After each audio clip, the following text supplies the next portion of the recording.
Hey guys, welcome to IronTrap Garage Podcast. We are coming to you live. This is actually Iron Cough Garage today. Matt is coming down, actually in the process of having a cold. Yeah, I'm in the middle of a cold. It's one of these ones that changes every time. So Yes. my throat was just really sore, and then all of a sudden last night I came in the house and it was. Then I started coughing and my nose running, and now my voice is Well, really. it probably didn't messed up. help you talk like a ton yesterday when unloading that trailer. Oh yeah, that's true. So we'll see. It was rough this morning. Speaking of trailer, if you check out today or Sunday's video, we bought a Hershey swap meet trailer, kind of sight unseen. We kind of opened the doors, poked around for like 30 seconds, and bought the trailer and the whole content. So it was a fun video. Yeah, it was an adventure. Nate helped me like the whole time, so that Yes. was pretty cool. He was very excited when he got home. He was like, "Mom, we found all kinds of treasure." Yeah, It wasn't anything like that exciting to us, but to him, Oh yeah. he was in the sun like all day and his face was bright red. I was like, "Can you please go sit down for like 10 minutes? You look like you're all sunburned. Just go sit down, take a break." I don't want to take a like Matt can attest. I had a 10-minute conversation to make him go to sit down for 10 He's minutes. like, I'm not hungry. He Well, you ate need his to get entire lunch. I know. He then sat down and ate his entire lunch Yeah. like an asshole. Yep. He was having too much fun Just- digging through oh. junk. All the fun. He's going to be with me tomorrow going through that junk again. So, Oh, he'll be excited. yes. He can tell you all about it. Uncle Matt found this and Uncle Matt found that. So, events coming up. We have, I'm having a brain fart. Relics Riot at the Gilmore is probably our next big event. We are going to be taking truck and trailer out. So if you need anything delivered, I had one person already take advantage of that and bought some brake drums that we're delivering. So if you need any body panels, small, large, any size part, if you want to pre-order something, let us know. We'll deliver it out to the show. No problem. What's the date of the show? It is... Shit. I'm not prepared. It is the August 20. I think. August 21st, 22nd. Yeah. The show starts Friday evening, and then the main show is on Saturday at the Gilmore in 2026. 2026 in Michigan. We will be there. We'll have the DeLorean car with us. Fingers crossed everything goes as planned. Hopefully I have the DeLorean car. Yes. We still don't have it. We still don't have it. And it's Joe assured me he would have it to me, but 3 weeks. 3 weeks to go. It might be the night before I get it, and then we got to shitify the roof to make it look correct. And then try and drive it because it hasn't been driven in a while. we drove it 20 minutes in eight months, so that's great. See what pops up from sitting. Yes. If anyone knows anything about old cars, they love to sit for 9 months and not be driven. Oh God. It's the best thing for them. Yeah, So- so that'll be fun. Yeah, the Gilmore, we're looking forward to that. It's a great show. The Gilmore is a great museum. Beautiful, usually beautiful weather that time of year in Michigan. So looking forward to that. And then the weekend after that is Wheels of Time, which is a local street rod show to us that we take whatever cars we feel like taking at that time, 4 to 5 to 6. I think we're definitely going to take the drag car. We joked about taking the ranch truck as well because everyone loves the ranch truck. We'll see. It'll be your daily driver every day to and from. Could be. Yeah. So we'll be there Friday, Saturday, Sunday. We'll have a small little swap meet booth set up, some merch. Come out. It's a good show. It's a decent street rod show. Great location. So it's a good time. I wouldn't fly from California to it, but if you're within a couple hours from us, it's worth the trip. Any other shows that I'm missing? Gasket Goons, which is in September. Yeah, I don't know. Whatever else. Yeah, stay tuned on our social media. We post about those shows the day before they're happening. We're really bad at that. Yeah. Yep. The Death Can Wait shirts are up on the website. They were put up on Monday last week. So if you haven't bought one, there's a select few in each size in black and white. So head to the website and grab them once they're out of stock. We'll probably reprint them in a couple years, but not till then. Is there more white than black? No, there's more black than white. Really? Interesting. I made sure to order them. White is our least we sell a lesser amount of white, so I didn't Yeah, I order as many figured, yeah. extras. But we sold 15 or 20 already, so Nice. I don't know what all's left, but head to the website. We've identified 15 to 20 slackers. Yes, there's always some slackers. And I just ordered some new flathead, a restock of flathead tees. So we've been out of stock of like XL for a couple weeks, so we'll be getting a new order of those in shortly to re-up. Then so we should have some merch at. Yeah, we'll have a full selection of the flathead merch at the Gilmore and at Wheels of Time. So Should be cool. yeah, very excited.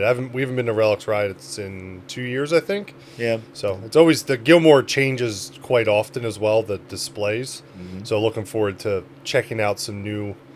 And the Relics Club always puts on a good show. Yeah, It's kind of like some of the shows we do here. It's not huge, but The vibe is- the vibe and the quality of cars is what we're into. So I have no problem traveling all that way Yes. for a show that's got the right vibe and the right stuff. And it's not the grounds make it too. It's at a phenomenal location. So that should be a good time. We have some other adventures going along the Yes. trip. So we're pretty much locked into going, even if it Rains. even if it's rains. Because I think the one year we bailed out because it was going to get a lot of rain, and they did. Yes, and we're going picking the week leading up to that. So if you're planning on coming to the show, we'll probably have some fresh stuff literally right out of the box truck. So it'll be a good time. We'll see. Yeah. Never know. We might end up with nothing. You never know. Might have nothing. Might have a car. Who knows? Might have 2 box trucks. 2 box trucks. Yeah. We need a third person to drive another box truck and a pickup truck home. A flat tow box truck. Oh, God. I That's think legal, that right? might get us banned from U-Haul You permanently. think? I don't know. It's broke down. We had to. Oh, God. Ran out of fuel.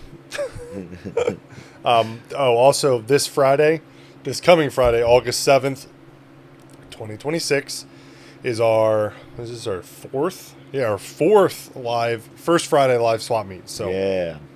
they're getting good. We're having fun. We have a bunch of fresh stuff. Like I said, that trailer we just bought, there's a bunch of parts in that. We're actually going picking this week. I forget what day, Wednesday. Yeah. So hopefully we'll have some Sure. fresh stuff from that. So there'll be a lot of fresh inventory for this one. So join us on our parts Instagram sales page, which is at IronTrap Finds on Instagram, 8 p.m. Eastern Standard Time. We go live for about 2.5 hours. Shoot the shit, sell some parts, have a good time, listen to some music, and just hang out and sell some parts. Yeah, it should be good. Yeah. It was always a good time. Yep. So we're still working out the bugs. I tried the app with the live stuff. We're still working on the back end of that. Maybe next month or the month after that we'll For Facebook. for Facebook. Oh, yeah. cool. Trying to get all that working. So Wasn't in on that. So that's news to me too. I'm working on it. There you go. Been working on it. Is there anything else that I missed? I don't know. I'm not good at leading these things. Matt normally does this. I know, and I feel like dog shit. So I'm not. My brain is only on 10%. I'm idling right now. That's about it. Barely. I got some shit in my carburetor. You put any jet fuel in your coffee That's this what I morning? need. Jesus. So today's topic, we're going to do a reminiscing on a picking adventure, which was a pretty crazy one. Is when we went to New Hampshire or Vermont. I believe It was right on the border. I don't remember which one it was. I think it was Vermont. Yeah, we flew into New Hampshire. No, we flew into Vermont. Drove over to New Hampshire. Yeah, I think it was just over the border in New Yes. Hampshire. So this estate, we got the lead after Matt went to the Northeast Vintage Drags in Maine and met a gentleman. Do you remember what his name was? Mike. I apologize if I forget your name. You really put me on the spot on when I'm sick. Yeah, I went to the Northeast Vintage Drags with Kate and brought the Roadster and Yep. hung out, set up in the swap meet. And we saw, I believe his name is Mike. He has a 32 sedan, 2-door with an Olds in it, I believe. And BS'd with him for a while, blah, blah, blah. And then on the way home, I think he started calling the business number. And Kate and I are driving home with the trailer and the, whatever, 10-hour drive. Yeah. and got on the phone with him. And he while we were there, he was telling me he was going on his first pick. He was going to a place, and he was going to get a roadster cow and whatever else. And then I guess he went right from the show, and he called us and was like, "This place is crazy. I got what I needed, but I can't buy all this stuff." I remember I picked up the phone because you were driving, and he was like texting photos and then called a bunch of times. I was like, I just answered, this looks crazy. I talked to him for like a minute, and he's like, I need to talk to Matt. This is crazy, blah, blah, blah. So I called Matt, told Matt, call this guy, check it out. And the photos that he was sending, it was just like an insane, he sent a couple videos that I believe as well, like Right. walking through the property. Just like an insane amount of Model A parts everywhere. Just buildings and buildings packed as full as can be. And I think he only bought a roadster cow, right? I think that's all he bought. He Or spent like all day digging around and just bought a roadster cow. He maybe bought a few things, Yeah. but There's so much stuff there. he was not set up to buy tractor trailers. Yes. He was going, I think, just to buy a cow and look around. And That's a quickly place realized you could look yeah, around for a days, long time. yeah. And he was overwhelmed, Yeah, obviously. all of us are in places like that. So he hit us up, put us in contact with the family, and it was his uncle. And as his grandfather. Oh, his grandfather. Okay. It was his grandfather, lifelong early Ford guy. Buying and selling, did Hershey, did all the shows, in the area. Long-time buyer, seller. And I believe he also worked at a Model A shop in the New England area. I forget the name of it, though. I could not remember. I don't remember. And then when they closed, he bought out their bought inventory and just went on his own and just scrounging his whole life. Yes. So I think they might have sent us some more photos or something like that. And we're like, okay. This is also right when we finished building the new parts building. This is the first load of parts that we put in the new parts building. Oh, yeah, you're right. That's right. I forgot about that. We finished the mezzanine. I have to look at the date. We went this time of year, sometime in late July, early August. Oh, was it? Yeah, let me look. I have the date here. And we literally just finished the parts building in 7/16. Yeah, so it was literally the mezzanine might have been done for a week or two. And we just started putting shelves in, and we decided to buy a giant pile of Model A parts to christen the building. Yeah.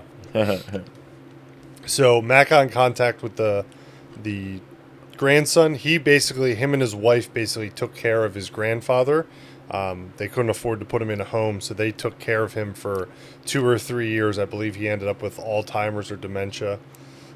Was in bad shape, and they couldn't afford a nursing home, so they took care of him, and they were given the property, I believe, and the contents. So they moved in. The house needed a bunch of repair, and they needed to sell some Model A parts to help pay for a new heater and some stuff on the property. So, Yeah, I think I guess the whole story is that they. Well, maybe I'm jumping ahead. It was an odd situation. We went there and they were like, the house was kind of rough. I never went inside the house. I went inside the house. It wasn't like unlivable. It was just a really old house. And I will say they moved him from that house to their house, which was like an hour plus away. So It I was think like 3 hours. Yeah, so the house sat empty for a number of years while they were taking care of him till he unfortunately passed away. Yeah, I think the girlfriend or His wife, sorry. I think she was a nurse. She was like, that's what her job was like a hospice nurse Yeah. or something. So they basically did that for their family member. And I mean, the way they presented it to us was that they basically got the property out of the deal. She took care of him for free. Yes. For like the last part of his life, and then they got willed the property, or they got the property and all the parts, and he needed the money to fix the building. That was the story we were told, and we're like, okay. Sounds And good. they were obviously living there. I was in the house She was very nice. She baked us zucchini bread. Remember that? She did. And they also brought us, like... Water and... Yeah, they kept bringing us, like, a giant... Those old school... I can't think of the brand. Like, the big yellow... Like a Rubbermaid, yeah. The big Rubbermaid coolers and cups, because it was middle of July, and it still gets pretty hot in New Hampshire, contrary to popular belief. Yeah, it was pretty warm that day, but... So I think it was weird because we didn't... I talked with them, but they had no idea what they wanted to do. They Yes. knew they wanted to sell. Oh, also, she was posting... This is a thing we forgot. Right. We found then... The guy that connected us sent us the listing that he saw on Facebook, and it turned out she was posting stuff for sale in this, like, random small early Ford group that had, like, 1,000 members. She started her own group. That's right. That's what it was. And it had, like, 0 members. It had some members. She started it for herself, but then it did start gaining traction and had, like, 1,000 members or something. But they were all over the world, so... And like most, a lot of Facebook groups, people are looking for stuff to be shipped. Yep. You know, there's guys in California that join these groups and want to buy stuff. She got overwhelmed and didn't want to have to deal with shipping. I think they did ship a few items and they had problems. Think they did some eBay or they sold some items, but they had stuff lost or broken. Yeah, I remember they shipped the Model A flywheel, like our freshly cut Model A flywheel. And if you know anything about Model A flywheels, they're fucking huge. For a 4-cylinder, they're really dished and really big and heavy with like a brand new clutch, and they're multi-disc. And something broke, like the box broke open and they lost a bunch of it. So they had the normal stuff you deal with when selling online, that, you know, lost packages, damaged packages is a normal thing. But if you don't do it all the time, it's very overwhelming to have to do any type of claim or anything like that. So they were looking for someone to come in and buy in bulk. They had a bunch of local people come by, and they did sell a lot of stuff. Yes. They had a bunch of people come by, and they were selling a decent amount to create funds. Yes, because they had told us that they had some ads. There was some different, you know, like this again. I hope his name's Mike. I really do think it's Mike. Like him, there was people that found the ad. They were close enough. They drove over and. You know, who knows what they bought, but they bought some stuff. And the Northeast is very, very competitive. There's a lot of early Ford guys in, you know, the New Hampshire, New York, Massachusetts, Maine area. Yep. So I'm sure there was a bunch of people that saw the ad and went and bought some stuff. It was kind of in the middle of nowhere. Like Definitely in the middle of nowhere. There was nothing around there at all. It was not. So we flew into Burlington. That's right. And it was 2.5 hours or something about like that. And we knew ahead of time that Matt and I would not be able to handle all of this ourselves. Because we're pretty good at loading a box truck. But to load a 26-foot box truck, just Matt and I, takes all day without even digging. Right, yeah. Like if we bought the contents of a building and didn't even have to dig, Matt and I could load a 26-foot box truck ourselves. Our asses would be kicked. But we'd be dragging ass bad. Not today, because I feel like I'm like a quarter of the person I normally am. But in this instance, we had to dig. We weren't going in and buying everything. We were hoping, we went there with the impression we were going to try to buy a box truck load. We didn't know how it was going to happen. We had some scenarios we were going to present to the family like we always do. And no idea on money-wise. That was the part that was hard. They had no idea what they had, how they wanted to price it, and how they wanted to do it. Some estates, majority of states, before we go there, there's a dollar amount already set, a range sometimes. You know, if it's like this, will be this dollar. If it's better, we're at this dollar. This one, there was kind of nothing discussed ahead of time. I left it.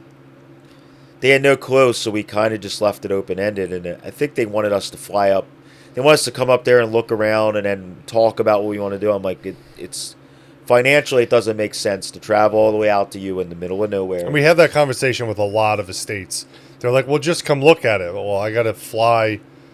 Even if the flight's cheap, it's a whole day. They were in the middle of nowhere, so even if the flight was cheap, well, flights aren't that cheap anymore. But like, even if it was $400 in flights for Mike and I, then we would have to rent a car. You know, let's say it's another $200-300 in car and fuel, a hotel. Yep. Maybe you could do it in a day, but you're gonna have $1,000 in associated costs to just go look. Mm-hmm. We got enough photos. We got the idea. We're like, we're interested. we could fill a truck. And, I mean, I get it. People don't usually know. They don't do this all the time like we do, so they're kind of like, I don't know how to price it. Some families do, but I kind of had to talk with them a bunch of times, and they were on the right page where it's like, if we're buying in bulk, it's got to be wholesale, blah, blah, blah. So I think the part that we weren't aware of ahead of time is I thought I was dealing with the wife, and I forget, we were confused. We thought it was her family member. Yes. Then we got there, and the husband walked us around and showed us everything, and then we realized it was his grandfather. And then when we started talking about money, the guy was like, well, I have to talk to her because technically this is her money because she did the care for him, and I want to, whatever. There was some weird stuff involved. It was just like kind of convoluted. We're like, so before we even got there, Matt and I knew we needed help. Right. Okay. So Matt had a good Volkswagen friend that lives in around Burlington. It wasn't a good. It was just a guy New. You say good all the time, like everybody's good friends. It was a guy that I know that is friends with a lot of the same people in the Volkswagen community, and we didn't know each other well, but had been around for a long time in Volkswagens. He's in a club with a bunch of guys I know, and we've been Facebook friends for years. So it was one of those things. So I sometimes on my personal Facebook, don't add me if we're not actually friends. How many current Facebook friend requests do you have? Over 1,000. It just deletes. Anyways, he and I were, old Volkswagen acquaintances. So I put a post on my personal Facebook, hey, any friends know anyone or anyone interested in some paid work in New England, blah, blah, blah. He hit me up and said, hey, I'm not that far. I might have a younger friend of mine that might be able to help. Yep. So we talked. Basically, I offered, I'll pay your day's wages for your job, whatever you make of your job, if you're able to help us. So these guys were both like, I think, just like, cool, we'll take a day off of work to go do fun stuff. Yeah. And I have to say, without them, it would have sucked. They packed the truck so well. Was it Ethan? Yes, Ethan. The younger guy? Yeah. Yeah. And Pete, right? Yes. They saved us. I mean, they listened. They were just like, how do you want us to pack the truck? Yep. As physically tight as you can. Pack as much shit in there as physically possible.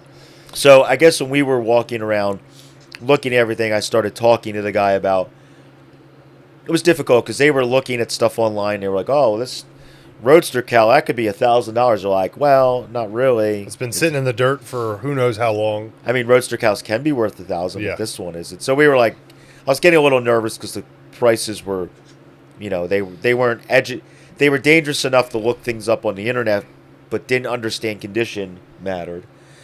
So I think in the end, I finally was just like, look, why don't you guys sit in the house? We'll pay you a bulk amount of price. You give us 8 hours or a whole work day, and we're going to just dig stuff out and fill the truck. And whatever we can pull out of the building in one day, we will pay you a set amount. And then, you guys don't have to dig. You don't have to stand there and price every item. We'll make a giant pile, pay the money, and if we only get a quarter of the truck filled by the end of the day, you get the same money. As we said in the video, it's supermarket dash style. Yeah. So, kind of fun. But it was the only way thinking on my feet that I thought that it would work because it was just, the place was so packed tight. Yes. That it was like them standing there all day. They also weren't going to last. Yeah. Standing outside in the heat while we dig through and find every part. They also had a handful of kids. Mm-hmm. So it was like they had their own stuff to take care of. And it's like, if you're okay with us just paying you a set amount for a box truck load, you guys just hang out in the AC and we'll pay you when we're done. So I think I made an offer. He went in and talked to his wife, whatever. And he's like, all right, yeah, that works. I'm like, okay, we'll get busy. So we just went into the building and it was, I guess, describe the property. So it's a old farm property. I gotta piss. Describe the property. Imagine this. Keep pissing. So it's an ancient farm property. It was in his family for generations. The property had then been subdivided up, and like his aunt or uncle lived up the hill, and there was a bunch of family on this giant farm property. They all had their own parcels. So when you pull in off the road onto a stone driveway that goes up the hill to all the family members, right at the bottom of the driveway there was a line of old buildings. I think there was two or three. There was two. There was a more modern, I think it was a block building, where it was a little bit nicer. And then there was a real long section with like sliding doors. That must have been like for farm equipment or livestock at some point. And then the last two bays were open. Then across the street was the original barn. And then the house was up the hill a little bit more. So just pulling in, it was like, this is all 1800s barn. The buildings are packed full. And as he started to take a tour, it was just like every building you opened up, it wasn't just a cow. There was the one open end of the building at the very end had all the cows and stuff in it, some of the rougher parts. And it has his camper that he used to tow to Hershey in. Excuse me. It wasn't just one cow. There was 10 cows. And then you open up another door, and it's dash rails, and it's quantities of 100 of every part. He was a Model A guy. So everything there basically was Model A. There was very little early V8 stuff. There was some stuff mixed in and some really good stuff that we found. But the bulk majority of the parts were Model A. And then we went into the newer building that he kind of worked out of. It had like a small store, glass cabinets, and parts books, and all the garnish molding was in it. And that building was very well organized. There was bins everywhere, shelves around the outside. It was almost shoppable, like it was a storefront per se. And then the barn across the street was where like the really rough stuff went. Though there was nothing in the barn itself, but there was an overhang off the street side, and that was filled with all kinds of really rough. That was probably where the roughest stuff was at. There was like totes that were just been sitting outside forever, and they were open them up, but there's animal nests. Yeah, fenders hanging on. We did pull some fenders off the wall. There was some decent. Yeah, I think there was like 35, 36 fenders. Yeah. I was saying the majority of it was Model A, but like any of these estates, things cross over. So there was some early V8 stuff mixed in that we found, but the bulk majority was Model A. Yeah, and that was the part we were gambling. We were like, when we got all the photos, we saw a couple of like early V8 parts. We're like, let's hope that there's a bunch of 32 stuff that got mixed in, or 33.4. And every estate we've always done, they say they like specialize in this specific thing. There's always shit that kind of like blends one way or the other. They might be Model A guys, but they have some Model T parts, or they have some early V8 stuff. So no one ever has 100% specific one item. There's always some surprises. You go through, you're like, how did they end up with this? But it always happens. Yep. Yeah, and we found, but when we were walking around doing the initial tour, we were like, man, there's like almost no V8 stuff. Like that outer building was the only thing we visibly saw at a quick glance. Yep. And there was a lot of mechanical stuff in the buildings, and which is good, but like not exciting. We're like, especially for Model A. Model A mechanical parts, if you've tried to sell any of that stuff, it's very, very... There's some stuff that sells, don't get me wrong, but for the bulk majority, mechanical Model A stuff is like pennies on the dollar compared to mechanical parts for early V8. Yep. Yeah, a lot of it's just like... And like even like steering boxes and stuff like that, it's like only one steering box is really desirable. Yes. The rest are like very hard to sell. So it's like we're going through and it's like we're kind of cherry picking, but like when all the steering boxes are on the shelf, it's hard to tell what style they are. When we're just walking around, we're like, well, I hope there's the good ones, and it's not all the... And it was worrisome because he had been selling forever. And there were some people in there before us. Yeah, so we're like, maybe all the good, X part has been taken. And there was like a whole 2 giant shelves of doors. And it's like, you don't really know what kind of door it is till you pull it off the shelf. There was no Roadster doors. There was like hardly any Roadster parts At all. minus the one or two cows that were there, but they were really bad. And I don't know if we ended up ever taking them. I think we left them. Did we take one? I think we took like one cow. Yeah. One Roadster cow. Yeah. We took a bunch of truck and Yeah. like closed car cows. The other hard part with Model A is you have 4-door, which is, Briggs or Murray body. And a lot of times they are wood construction. They're not worth a lot in parts. The cows are different. The doors are different. Basically, anything 4-door is 4-door specific, and it doesn't cross over to coupe or 2-door sedan or pickup. So it's like we have to be careful on what we're taking because Murray 4-door doors are not worth anything because they're all wood structure, and B, there's just no one really redoing those cars from scraps. Yeah, and there's a lot more of those parts out there than people that need them. Yes. So it's like there's an influx of it. But the other thing is there's slant window, which is they're 4-door, right? Yeah, I believe so. Slant window, they're 4-door, but they're worth a bunch of money because it's kind of it's an odd body style they only made for 1 year in 31. So it's like we have all these things we need to try and pay attention to, but also take as much as possible. Yeah, and we're like going through, and it's like you hope when you go through the doors, like you said, that Yeah. there's maybe a coupe door mixed in with it.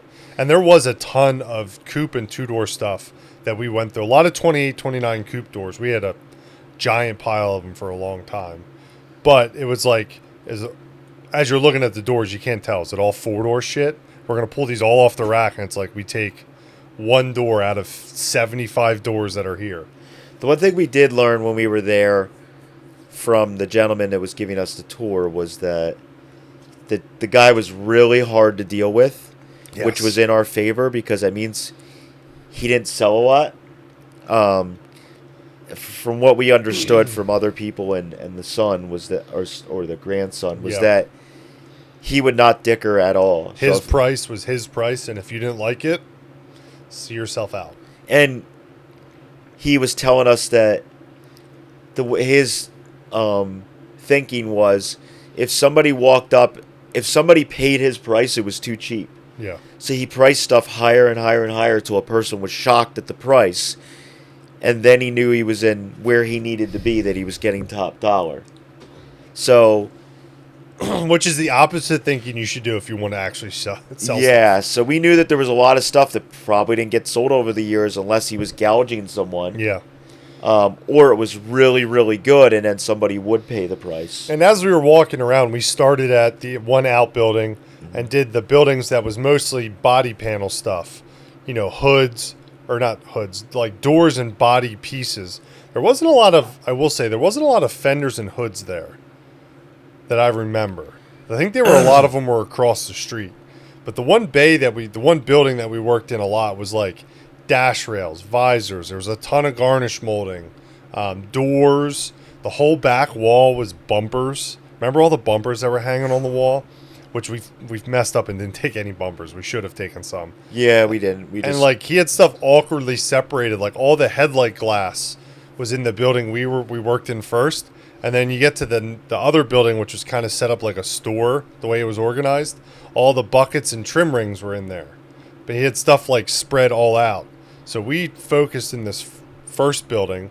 We went through all the doors, pulled all like the dash rails and cowl pieces, all the garnish molding, all the headlight lenses, and then by the time we got to the second building, we started to run out of time, essentially, and we only grabbed some of the headlight buckets, but we had all the headlight glass for all the headlights, because we were like, we're going to take all the headlights, and then we just didn't get to them. Yeah, and the hard part with the headlight buckets, we saw there was some in there, but we didn't really look. And when I climbed up all the racks and got in, I realized that the bin for the headlight buckets was large enough you could like sleep in it.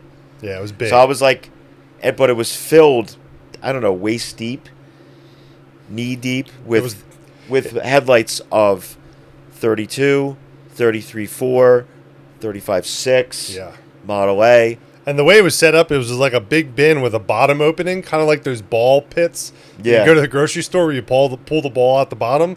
It was just headlights that you just throw in there and then you pull them off the bottom. And like, there wasn't, one thing I will say, anything that was there wasn't one of. Oh There my was God. 100 of. Yeah. Like grill shells. I couldn't tell you how many. We're still selling grill shells from there. Dash rails we're still selling from there, and we Yep. sell like 1 to 2 dash rails a week, and we've been selling them 1 to 2 a week for 2 years almost. It's crazy. Yeah.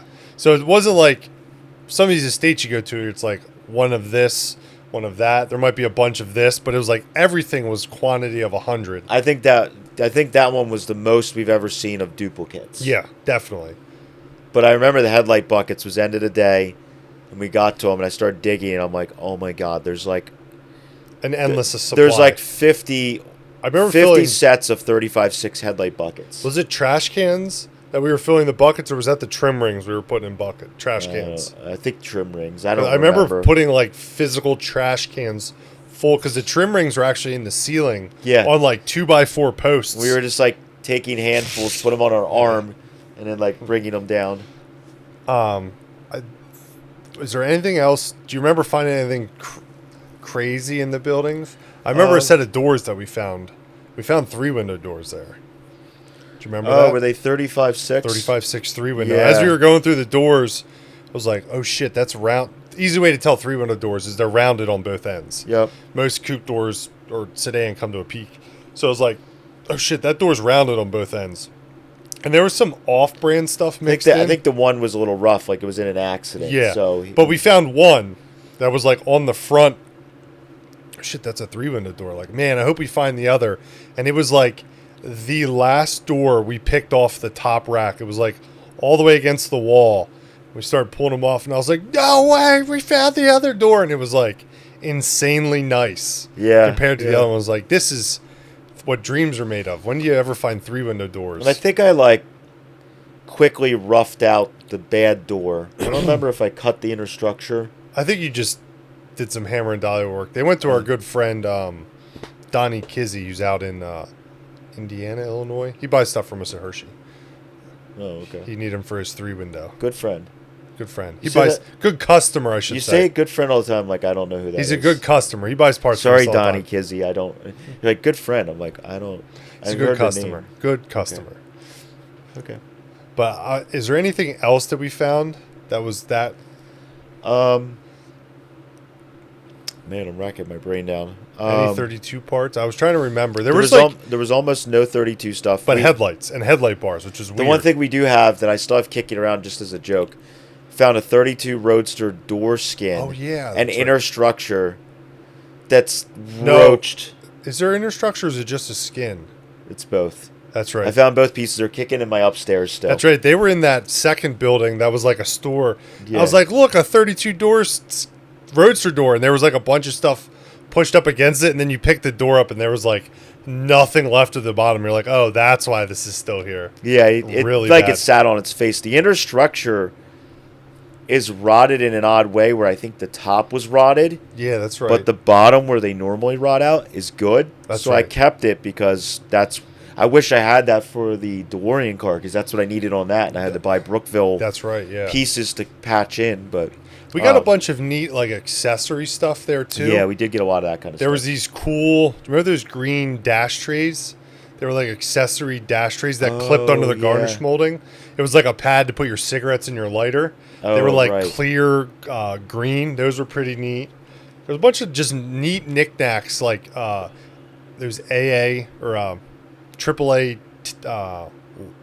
tag toppers. Yeah, we found a bunch of them. We found like 100 of them, and his swap meet prices from 15 years earlier were like Still too high. still more than we sold them for. I think I still have a few left because we got like piled. We filled like a Right. bin full of them. We had all those drawers, and there was. I mean, we still have a lot of those smalls Yeah. from those drawers because it was just like. I will say the second building, all the buildings were pretty well organized, but the second building was like smalls organized. So there was all these drawers that we were going through with like taillight lenses, hardware. Spark plugs. Holy Yes. crap. We left behind a lot of spark plugs. We took some interesting ones, which we still have stuff from that estate we haven't gone Yeah. through that was just like, When are we going to get the time? I have a small pallet of hardware stuff we haven't gone through yet. I have a whole drawer for, I should start listing them. The clamps that hold the gas tank onto a 28, 29. Yeah. They're like these little metal brackets with a bolt that clamps the cowl, lower cowl and the upper cowl together. There's like a whole drawer for them. Yeah, I think we... Carburetors. Oh my God. Luke's actually moving those today. Those green army... or like green army colored trunks. Yeah, industrial just trunks. Slammed full of carburetors. And we left a bunch behind. We took as much as we could, and we left behind like the parts carbs. We tried to take everything that was complete and left behind the stuff that looked like Which we messed up because in retrospect, we should have grabbed all the parts because people are looking for parts just carbs. As much because they crack and, you know, you can get the internals from them. There was literally if you know anything about industrial cabinetry, there was an entire Stanley Vidmar cabinet filled with Zenith parts we should have grabbed. I went through and pulled all the complete carbs, but there was like a whole drawer of tops, a whole drawer of bottoms. Yep. Should have just grabbed. But again, we had like an 8-hour day, and it was a lot of work. Yeah, we were skimming. I think we bought like 70 doors. Holy crap. I mean, I remember there was like 2 or 3 rows deep of doors. And then in all the doors, we stuffed garnish molding. We stuffed dash rails. We got over 100 dash rails. We got almost 100 Model A grill shells between stainless and the 2829 painted and nickel ones. We got over almost 100 headlight bars, which we just sold through the rest of them. Those are finally gone. It's just a crazy quantity amount of everything that took. Windshield frames. Still have a ton of windshield frames, just because they're not. If you know anything about Model A windshield frames, almost all of them are rotten in the corners, and everyone's looking for perfect ones. Yeah. So they take a little while to sell. Doors we still have some of. I'm trying to think. We have a lot of everything from that estate, and basically garnish molding. I mean, we'll be selling garnish molding the rest of our lives. That was another thing I'll say. You know, we just took all the garnish molding. We didn't know what half of it was. Yep. We just took all of it, and it turned out a lot of it was four-door garnish molding. Because he had been selling the good stuff forever, so it's like... Yeah, and the only thing I wish we took is he had a whole 4x8 sheet of plywood with the garnish molding traced out with nails, so you could just put the garnish molding on and know, because Briggs, Murray, and Slant Window, all the garnish molding is different. Yep. So you need to know exactly what it fits, and it was like a perfect layout. You just put the garnish molding on, and we just grabbed all the garnish molding. We're like, we'll figure it out later. We're still figuring it out. The one thing we got that was right by where you're talking about that we're gonna move to the mill maybe today, or maybe we did move it already. No, it's still under there. Is he had a big... It was like, I guess it was from the place where he used to work, but it was a big old parts counter. It's like a homemade one. It's all wood. But it's all the early Ford parts catalogs. Like the Green Bible. There's a Lincoln one in there. Yeah, so like we grabbed that because we're like, we're going to need this for us. And now it's very well used. Yes. So that's going to go to the mill, and that'll be good for reference when we're looking up part numbers or information in general. Yeah, anything. Or just trying to identify what a part is. You can flip through the Green Bible and kind of find what you're looking at. The Red Bible, the Green Bible, there's all the different Bibles. There's like 10 or 15 books in there of like everything. I think there's some 50s stuff in there, which is good because that we don't have a lot of. But yeah, that was really good. I don't think we got anything like super heavy engines or anything like that. No, it was almost all body or smalls. There were some engine parts that we took, like Model A water necks. If you know anything about those engines, they all crack. Yeah, we got a bunch of new old stock or new old replacement stock. Yes, because he had like in that more organized building, there was glass display cases with which some I of that wanted stuff. badly, but there was no machine, there was no good way to get it out. It was like everything, you would have had to really empty the building to get to those glass cabinets, and I wanted them for actually the upstairs, I think, and we just couldn't get them out of there. And also we were transporting them 8 hours with all that sheet metal and sharp pointy things. So basically we spent an 8-hour day. Matt and I, what was nice is Matt and I focused on doing the majority of the digging.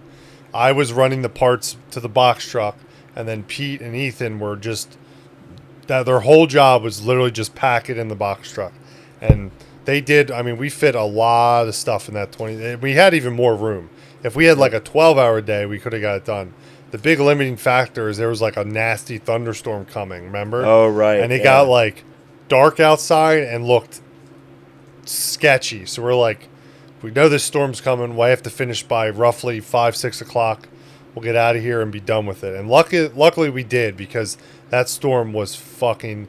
I drove through it. It was terrible. Yeah. You couldn't see 10 feet in front of the box truck on the highway with the wipers going full speed. Right. Yeah.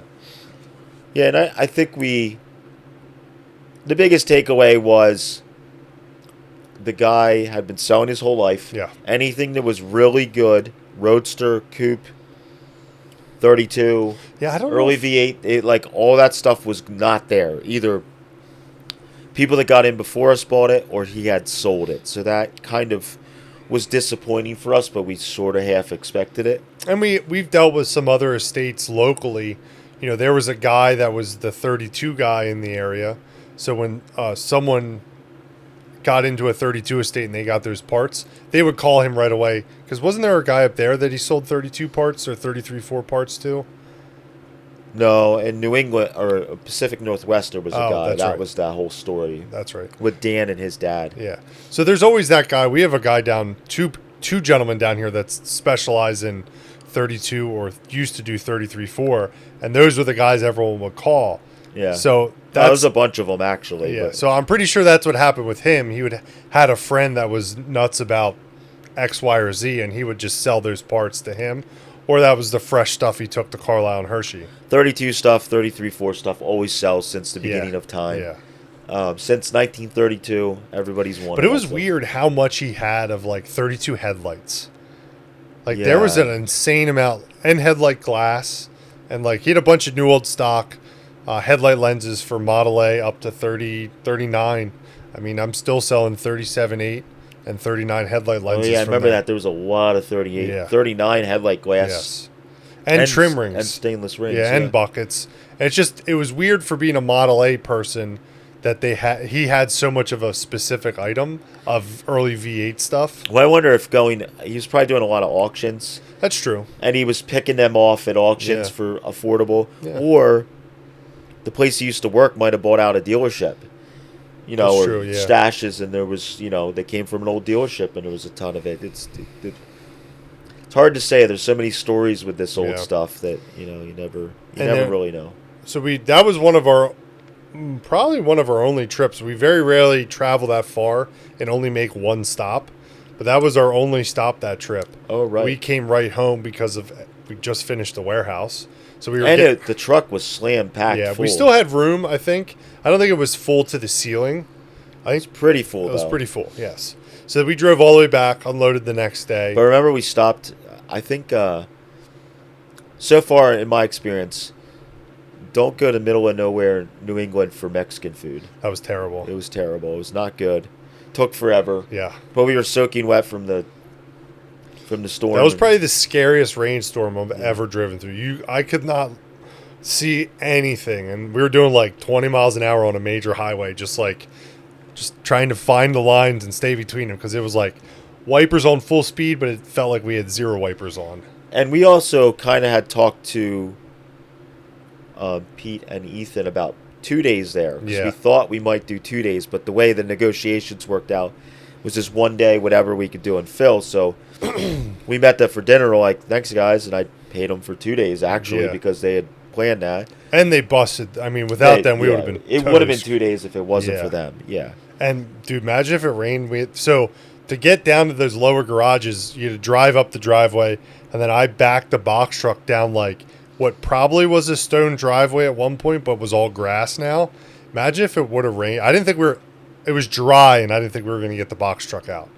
Like, it was packed full, heavy, and I was like, That's right. I remember we just pulled out like- like, ooh. ease it up the hill, and then we got it out, thankfully. But it was like, Like when we were in Maine. oh, And I was yeah. like, go. Go. Do not go back there. That almost got stuck in Maine, Yeah. too. Same thing. Oh Dang my it. gosh! But so we got home and got everything unloaded, and then one of our acquaintances, Mitch, Morse, who runs Main A's in Maine, got the lead to Good go customer. there. Good customer. He is a good customer. He does buy a lot of stuff from us. He went there and bought all the Model A headlight buckets and trim rings and sent us a message. It was like, do you guys have all the glass? I couldn't find any glass there. And I was like, actually, we have like 100 pieces of Model A headlight glass. He's like, how did you guys end up with it? I'm like, well, we took all the glass anticipating to take all the headlight buckets, but we just ran out of time. He's like, well, would you sell it? Because I have 100 buckets, 100 bezels, and 0 glass. Mm-hmm. So we made a deal with him and delivered it to Hershey. But a bunch of people from that area then after we went through and started buying some leftover stuff that we left behind, because obviously we couldn't physically take it all. Right. And this was another one that stuff got weird. Yes. Then also right after we were there, do you remember? I'll have to see if we have the photos. They had another bad rainstorm. It wasn't the storm that happened when we were there, but like a month or two later, they had like a crazier, longer rainstorm. And that garage is the lowest point of the property. And like the water came rushing down the hillside and like filled the entire garage with mud. Yep. They had like a small landslide and just filled the garages with mud. And I have to figure out where they sent the photos and videos to. It was crazy. It was, so you can only imagine what happened there with all the stuff that was. Oops, sorry, buddy. You okay? I'm sorry. What was left behind. But like Matt was saying, after we were there, it was almost a year or two late. Almost a year later, I think. It wasn't right away. No, it was a little while later. We got this is like the Texas one. There was something going on with the estate. And we got phone calls and emails from maybe a lawyer. I think it was from another family member. I think it was a lawyer. Was it? I think it was a lawyer or a lawyer's office or something saying that they were trying to get an inventory list of what we bought and what we spent. In these situations, we try not to get involved because we don't ever know. There's two sides to a story. But we don't want to get involved unless we absolutely had to get involved. But, luckily for us with all these deals, everything's documented. We shoot a video. We were there. Family was there as we're going through it all. Mm-hmm. What they told them they sold it for, or what they did, or if they were, supposed to be selling this stuff without checking with other people, we don't know. There's always a weird possibility at any of these estates we go to where there's multiple family members, multiple sides of the family involved. We don't know who was promised what or what was given on paper. I mean, we've been to a bunch of different estates where things got weird with family before, during, and after. Mm-hmm. And we try to not get involved at all until it's like we were asked to be involved, which thankfully this stuff kind of just, we contacted one or two times and then it just. Yeah, and I think a lot of it is they're not demanding that we tell them. Yeah. They were asking for information. Which I think was, they were trying to gather information to do something. I don't know what, but we also don't want to get involved in some sort of family dispute. So it's like we bought the parts, cut and dry, and that's it. But we laugh because we don't do an inventory like that. They're like, what exactly did you put in the truck? Like, I don't know. Can you tell us what you put in the truck? It's like, oh my God, I don't know. I forgot to ask, did you keep anything from that estate? I might have to look through the unloading video and see if there was something that you were like, I'm going to set this aside for me. I don't know if I kept. Because we didn't find any speed equipment, which is usually what you set aside if there's some better speed equipment. The worst 32 Roadster door in mankind. There might have been some Strombergs there. Probably. I think there were some two. Strombergs. I'm trying to think. There might not have been anything. If there was, it was like a shift knob. Or something. Yeah, some little odds and end type stuff. Because there wasn't anything.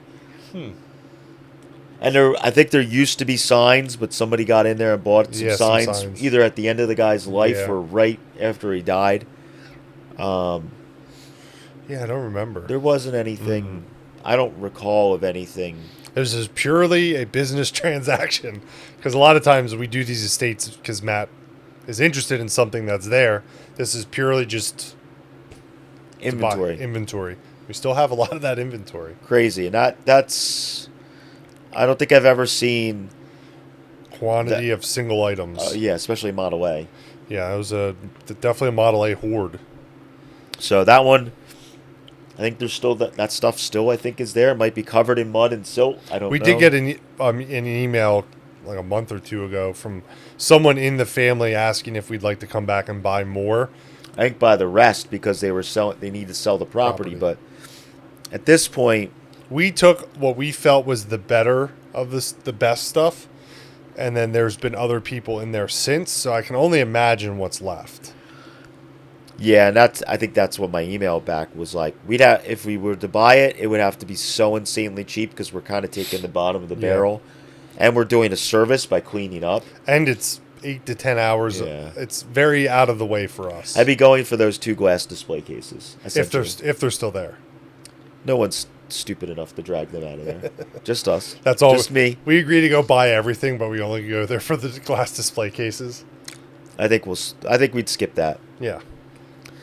So, but yeah, I think that that one was interesting. It was definitely up there with one of the crazier ones that we've done for Model A stuff. Yeah, and it was a lot of work getting that. And we knew it was going to be a slow burn, which we always communicate to the family. When there's 100 of one item, yes, we will take 100 of the same item, but it's going to take, I mean, it's over 2 years and we're still selling. I still have doors. You know, we still have a bunch of the same item that it's a slow burn to sell. It doesn't sell fast. It's hard to communicate that with estates or people that are selling, because we're like, I realize that these doors could be worth $200 a door, but when you have 50 of them and we have to warehouse them for 2 to 5 years, there's a cost. Yes, especially with used car parts. We can't. It's not like a new item where you can just list all 50 at the same time and they sell when they sell. They're all used. We can't flood the market with 50 of the same door. It's not going to do anything for us.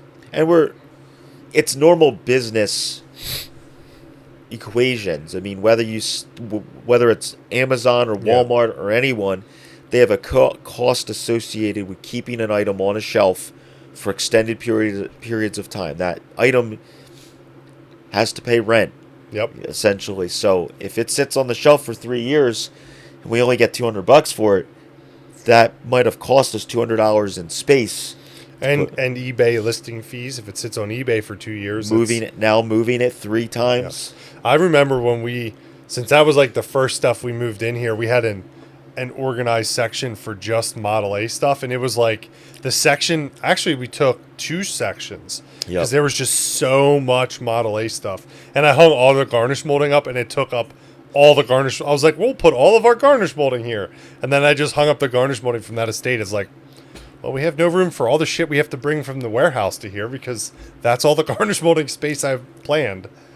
And that's when I quickly realized the building that we just built was way too small. Yes. Yep. We kind of knew that beforehand, but that was like a done stamp in the size of the building. It was like, well, we're out of room. And then we did Oklahoma, and it was like, oh boy, we're in big trouble. Well, Oklahoma, we had an idea we were gonna. You were working on buying the mill at that point. I had made the decision. You were going through negotiations at that point, because it was in March when we went to go at the Roadsters that you made the offer. Oklahoma was like the beginning of April. Okay. So we were already in the negotiation starting point. So I don't remember. So you're like, yeah, we'll have the space. We're going to get the mill. And then right after that, when we got back, the mill stuff got a little weird. And we're like, we're not going to have the mill. Where the fuck are we going to put all the stuff we just bought? It was like truck cabs all lined in between the buildings. I mean, your trailer was literally filled with sheet metal for 2.5, 3 months. Yeah. Just packed to the roof. Yeah, that was good. We always figure it out. As the IronTrap motto, we'll figure it out. Yep. If it's a good buy, buy it, figure it out later, even if it sucks. Yep. Even if you're buying a piece of shit enclosed trailer and the lugs are breaking off and it's pouring rain and thunderstorms. I forgot to mention that. The trailer we bought had I don't know how old the tires were. They were dry rotted. So we're like, we'll just go to Tractor Supply. We'll replace the 2 that are really, really bad. We replaced one of them with a lot of trouble, and then I went to the first lug I tried to remove. I broke the stud off, and then we're like, well, this is gonna suck. And then we went to a different wheel, changed that wheel, went back to the other wheel, and then Matt broke a stud off. We're like, we're just gonna drive. We're gonna leave 3 studs Yes. and this tire and air them all up and cross our fingers. Yep. Nate's like, this trailer pulls really good. And Matt and I were both like, he does not understand what we were doing right now. Yeah, he'll be older when he understands the gravity of how sketchy all of this is. The trailer is in our name. The trailer hasn't been pulled in years. The tires are crappy. We don't know anything about the brakes or bearings. Surprisingly, and we have to go 100 miles home. The brakes worked actually. Wildest thing ever. Plugged the plug in. All the trailer lights worked. Yep. Both of our trailers, half of the trailer lights work. The brakes surprisingly worked pretty well. Yep. On the way home, one of the wheels got a little warm. We're not sure if it was going down a hill, the brake was dragging, or the bearing. But the trailer's gonna get serviced. Don't worry. We're not gonna drive around with 3 lugs for very long. But it's a normal occurrence to do all this stuff, and there's usually rain involved. Oh, dude, I was. There's rain involved yesterday. This one we're talking about in New Hampshire, Vermont. We got lucky though and got out before we got really wet. Yeah. Because that would have been miserable. But there's always some sort of thunderstorm, rain, weather. And usually Matt's driving. A lot of times, but both of those times I was not. Yes, you were in the passenger seat enjoying yourself. It was great. So yep. Thanks, guys, for listening. We appreciate it. As always, if you're listening, head to YouTube. I add a bunch of B-roll from these fun trips as we're talking to reminisce. In the description, there'll be links to the main video for the trip and the unloading video. So if you haven't watched those videos, you can check them out and see all the madness. And you can see the parts warehouse totally empty for the one and only time ever. Ever. Yes. But it was weird. And Luke and I are currently in the process right now of emptying the warehouse to move it all to the mill. So I could fill it back up with my shit. Exactly. It's great. Which will be a much, well, I shouldn't say that. I was going to say it could be a much slower process, but I'll take back those words. We have an estate coming up in September that might be hard to... It's the opposite of this Model A estate. We get it on, you're like, you know what? None of it's for sale. I'm keeping all of it. Yeah. I'm going to sit on my mound of rusty metal. 32 parts. It's great. Fuck you guys. Yeah. Well, anyway, I'll go back to, if you're watching on YouTube, we do put these on audio on all the podcast apps. So if you prefer to just listen while you're in the garage working, you can listen to it that way. So thanks, guys, for watching, and we'll catch you next week. See ya. Later.